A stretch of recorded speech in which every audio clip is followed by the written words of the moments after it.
on for the PAT. And he puts this one through as the lead moves to 13-7. Now Janikowski following the score. He'll boot this one away. This is taken at the 3. And he'll take this one near the 25, call it the 26-yard line.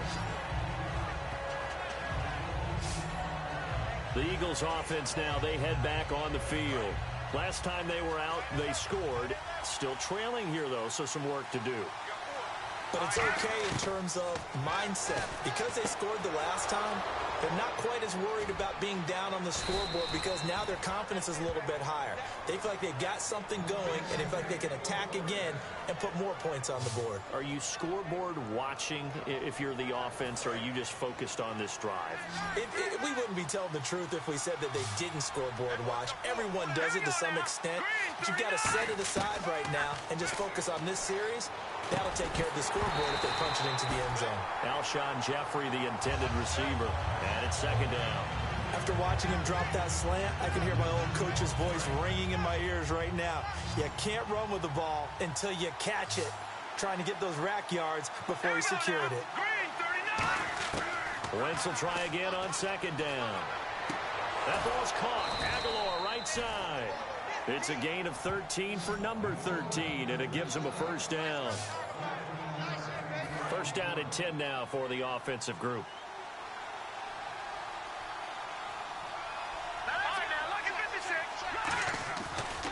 Here's Ajayi. He'll get it to the 23-yard line. A nice run there, 9 yards, and it'll be second down. Some runs are blocked so well, you almost forget that someone has to carry the ball to gain the yardage. The leverage by the offensive line to create space up front, really well done.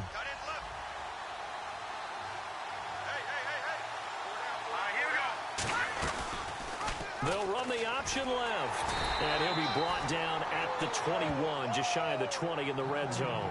2 yards on the pickup there, but it's enough to give them a new set of downs. So the run gets them the first, and now they operate with a fresh set of downs. And what a weapon to have when you can use your quarterback as a short yardage runner and pick up first downs. His throw caught at about the 5. And a nice gain of 21 yards.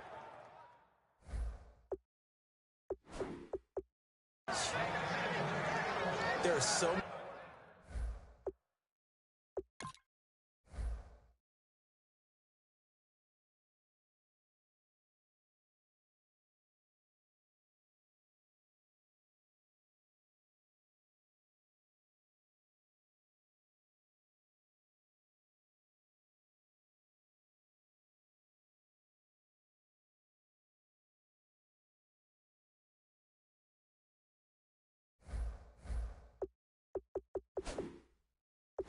many things to watch for when you play defense, and reading your keys, you always hear about that, and having your eyes in the right place. Sometimes your eyes can fool you. How about that play action there?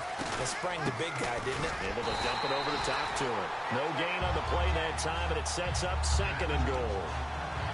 Well, it's been the air game that's taken them down on this drive before they finally turned around and handed it off on the last play. And now they're looking for the big boys to get him in the end zone. And he's in. Touchdown, Eagles. Darren Sproles taking it in. And the Eagles are now just an extra point away from grabbing the lead. And Charles, he's able to dive in there in a short yardage situation. Just find a place to get to the end zone. Didn't matter where it was, but once he did, used his nose for the end zone and dove in.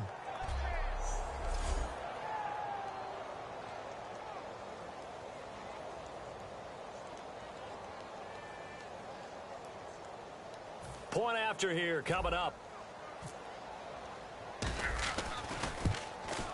And this one through the uprights and good.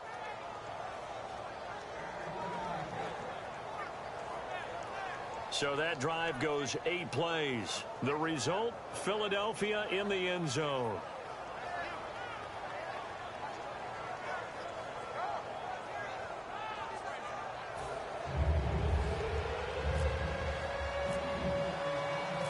is the kickoff unit as they run up and send this one away.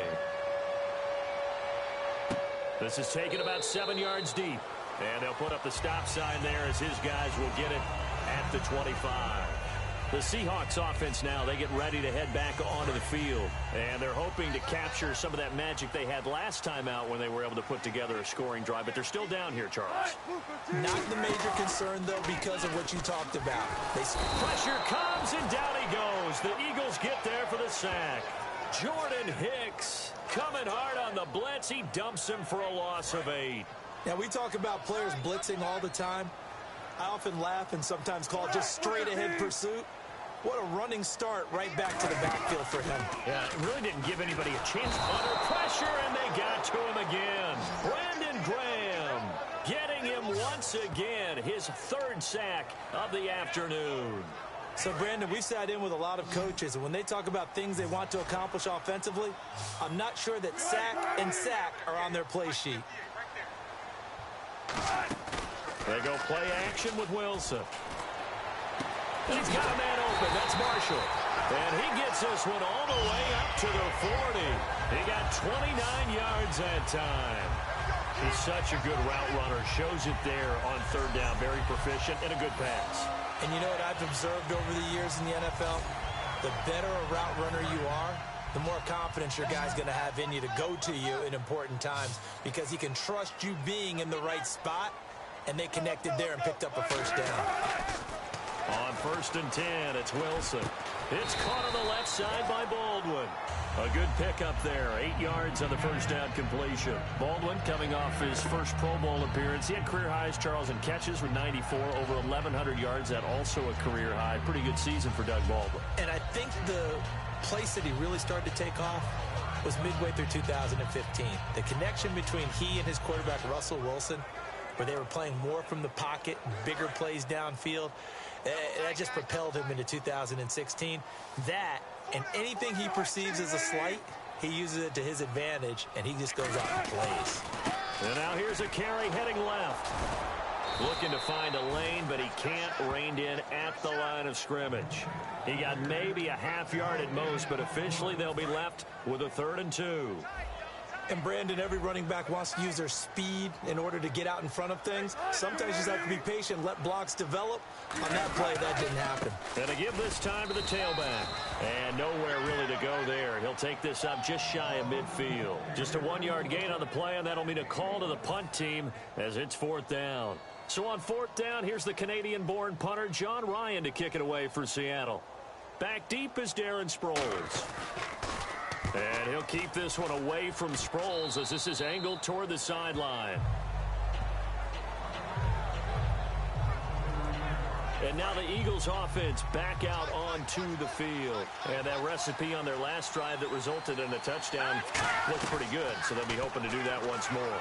And it takes me back to when we sat with the offensive coordinator and the head coach. They felt pretty good about their game plan and thought there were some holes in the defense, and they exploited them the last time out. Let's see if they can come back and put together a similar drive. And we'll see if they can do just that. They'll come out in the pistol. And that's one of his advantages of a passer, is now with his height, setting back there in the pocket, firing it over the middle, he can really see everything clearly. It is, and I know that other quarterbacks get it done different ways, all right? You don't have to be his height to make a great play. But what he does is he takes away having to make those slide steps in the pocket to find angles to throw the ball through. He just throws right over the top of it because he can see everything, and sometimes that saves time and gets the ball to a receiver quicker. Coming up at halftime in a little less than 2 minutes, we'll send you to Orlando where Larry Ridley is standing by. He'll have highlights and analysis of this first half. Going right side here, and that's complete. And the play goes for 19 yards, gives him a new set of downs. And they're going to speed things up here. They'll run it now out of the gun. And he's going to get this inside the 30. Give him 13 on the pickup there. And it'll be 1st down, Eagles. On 1st down, Wentz. And he finds a man on the crossing route. It's a pickup of 16 there, and it'll lead to a new set of downs. Throwing on first is Wentz. That's going to be caught at the 10-yard line. The completion good for 3, and it's second down. Offense walks to the line for play number 7 of the drive. And quickly, they get to the line. Here's the option going right. And now he will take this one in for an Eagle touchdown. Carson Wentz with his second touchdown here in this first half. And the Eagles add on to their lead. And that lead is now 7 with a chance to go to 8 or more if they want to get crazy here, which we don't expect. But I just know the way the game's being played with the analytics, there's going to be a lot more of going for 2 in a lot of situations, isn't there? Yeah, there's going to be. And I think their focus here, they don't want to give up anything going into the lockers on the other, and just a little bit of time left on the clock. Yeah, they don't want to do anything to erase the good feeling they have right now by getting this late score in the half. And the Seahawks get ready to trot out on the field. And what do you think goes on here in this situation? If you got the football, you're trailing, you're back in your own territory with just a little time. Do you try something? You're thinking about jump-starting your team, right? You just mentioned they're down. They're trying to get back into the game. But you got to figure, if something goes wrong, you may have put yourself in a spot where you may not be able to come back in the second half.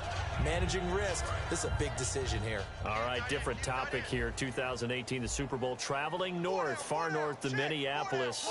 Early predictions for that one. Who you got? Well, you know, everyone's still waiting in the NFL for a home team to play in its home stadium, right? So could the Vikings be that team? I'll start in the NFC, and I'm going to say no. I think Seattle, starting to get near that maybe last run with their defense, but Earl Thomas returns. I like Seattle coming out of the NFC. How about you? Well, I'm actually going to take a Dallas Cowboys NFC title run. I think that they came so close this year, probably most talented going into next year. I like that one. Well, in the AFC, I'm going to go with a team that if they improve their defense and their quarterback stays healthy, they could be that team, the Oakland Raiders. Okay, I'm going dark horse. Cleveland Browns. Let's go. Hey, from worst to first.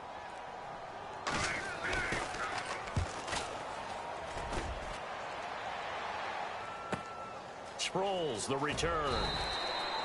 So we've reached halftime here, and it's our never mind, Larry, forget your halftime report. Apparently, we are set for the third quarter of action already.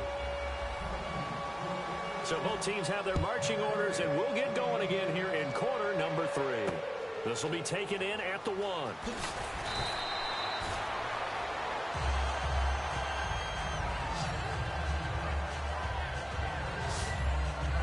Here come the Seahawks now, set to take over on offense. They're close game, but they're going to need to do a little bit better probably here in half 2, no? I would agree with that totally. I would guess it in the locker room. They talked about cleaning up some of the errors, but overall, I think they wanted to be positive with them. Guys, we're right there. Just not playing as well as we need to. Let's pick it up, and we still have a chance to win this game. Yeah, they do. We'll see if they can pick it up. A loss of a full 3 yards, and now it's second down. Second down, offense behind the sticks here. 2nd and 13. All right, Brandon, you know me as well as anyone. You know I don't usually advocate abandoning things during the game, but here we are in the second half. I think it's time to change things up. Let the running game go a little bit. Let's get to the passing game, and if you still want to get in the hands of the runner, maybe you swing it to him, throw it to him a little bit, try it that way.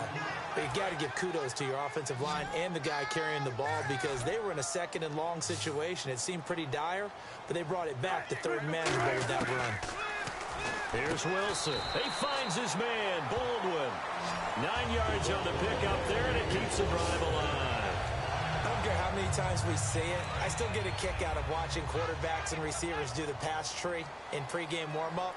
But I always remember that when we go to practices, we see that after practices as well. They really tune it up, don't they? They tune it up. They know why they do it for these situations.